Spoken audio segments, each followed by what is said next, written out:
sekali persidangan tidak pernah itu tersampaikan oleh saksi-saksi. Yang ketiga kaitannya dengan menutup pintu dan jendela di Duren 3. Itu sama sekali tidak pernah ada keterangan yang dijelaskan oleh saksi baik EPS maupun ibu PC bahwa dia ditugaskan untuk menutup jendela.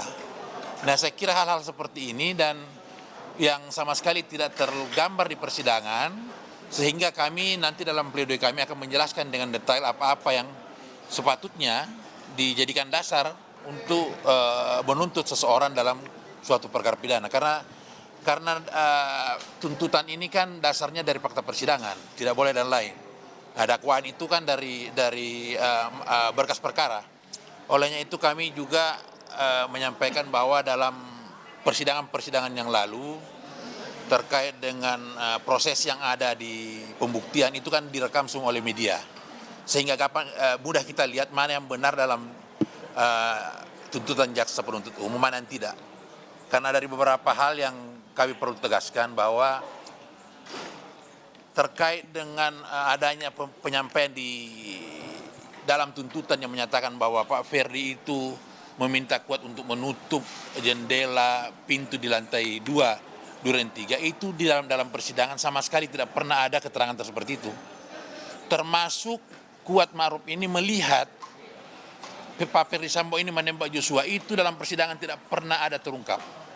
Nah, hal-hal seperti inilah saya kira yang perlu kami luruskan dalam pledoi nanti, supaya masyarakat juga perlu tahu bahwa ada hal-hal yang dimuat dalam tuntutan itu tidak sebagaimana mestinya. Nah, hal seperti itu aja untuk sementara kami sampaikan. Kalau kemudian disebut ada pembiaran bahwa terjadi hilangnya nyawa Yosua di situ. Oh, jadi begini, ini kan si Kuat Ma'ruf, sebagaimana jaksa penuntut saya sampaikan bahwa peristiwa penembakan itu kan terjadi begitu cepat waktunya. Hitungannya hanya tidak sampai 1 menit, itu terlaksana. Ketika dipanggil Joshua lewat Ricky dan sesampai di dalam sudah terjadi penembakan. Sehingga kapasitas Kuat Ma'ruf ini untuk melarang ataupun tidak membiarkan terjadi peristiwa itu kan sudah tidak mungkin lagi. Apalagi dia ini kan sipil, dia punya keterbatasan untuk menyampaikan sesuatu. Kalau Ricky mungkin ya, karena dia bersenjata, walaupun dia kemudian di belakang munculnya kan dia paling terakhir datang.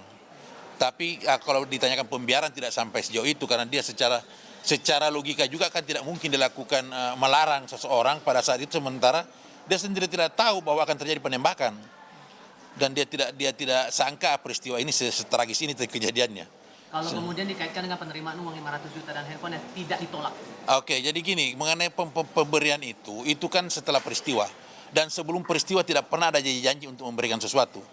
Nah, setelah itu kan dipanggil ke lantai 3 untuk diberikan sesuatu yang menurut beberapa saksi itu, dan termasuk Kuat Ma'ruf ya, menyampaikan bahwa itu uang. Walaupun kemudian dia tidak lihat, yang diterima itu kan handphone. Nah, hal seperti itu saya kira setelah peristiwa baru ada pembicaraan itu, dan itu pun tidak diterima, yang diterima hanya handphone. Uang itu pun dia tidak lihat, hanya penjelasan Pak Ferdi bahwa ini uang. Dan amplop coklat itu tidak dibuka apa isinya. Kalau kemudian itu bukan disebut sebagai upah, berarti itu sebagai apa, Pak? Penegasan saya. Kalau dari versi Pak Kuat menyampaikan itu kan dalam persidangan disampaikan bahwa Pak Ferdi ini kok sudah pusing dirinya, sudah stres, masih dianggap bercanda, dan dianggap itu bukan hal yang serius. Karena Pak Kuat ini sendiri gajinya kan cuma 3 juta. Dijanjikan 500 kan jadi aneh menurut dia, ada uang apa ini. Sampai sekarang dia bingung itu apa serius, apa bercanda, karena duit tersebut pun sampai sekarang kan tidak diterima juga oleh dia. Seperti itu. Bang, respon terhadap 8 tahun penjara gimana? Gimana? Respon terhadap 8 tahun penjara. Iya, sebagai kuasa hukum kami juga kecewa dengan tuntutan seberat itu, dengan kapasitas Kuat yang dalam beberapa hal di persidangan ini tidak tahu menahu peristiwa ini. Yang kedua, dakwaan jaksa kan sejak awal memang menginginkan pihak-pihak 5 terdakwa ini ketarik dengan pasal 340, karena kalau 338 Kuat ini bukan bagian dari peristiwa pembunuhan itu, hanya 340 yang bisa menarik dia. Kalaupun itu ada buktinya. Nah, kalau pertanyaannya kemudian kan 8 tahun itu bagaimana respon kami, terus terang kami kecewa dengan penyajian dasar-dasar munculnya tuntutan 8 tahun itu tidak berdasarkan fakta persidangan. Karena banyak hal yang menurut kami itu tidak pernah terungkap di persidangan, kemudian dimuat dalam menjadi dasar tuntutan. Nah, itulah sebagai dari awal kami sampaikan, termasuk kaitannya dengan pengamanan senjata oleh Ricky yang Kuat tidak tahu sama sekali. kemudian kaitannya dengan menutup balkon yang kuat sama sekali inisiatif sendiri, tidak ada perintah daripada Pak FS untuk menutup itu. Nah, hal-hal seperti itulah. Jadi berharapnya bebas dari tuntutan. Ya dari awal kami meminta ini Kuat Maruf ini pada posisi tertentu harusnya bebas karena tidak ada sesuatu yang dia tahu akan terjadinya peristiwa di Duren 3. Makanya dari awal kami sampaikan bahwa dialog dengan Ferdy Sambo itu hanya sekali terjadi ketika diminta si Joshua masuk melalui Ricky.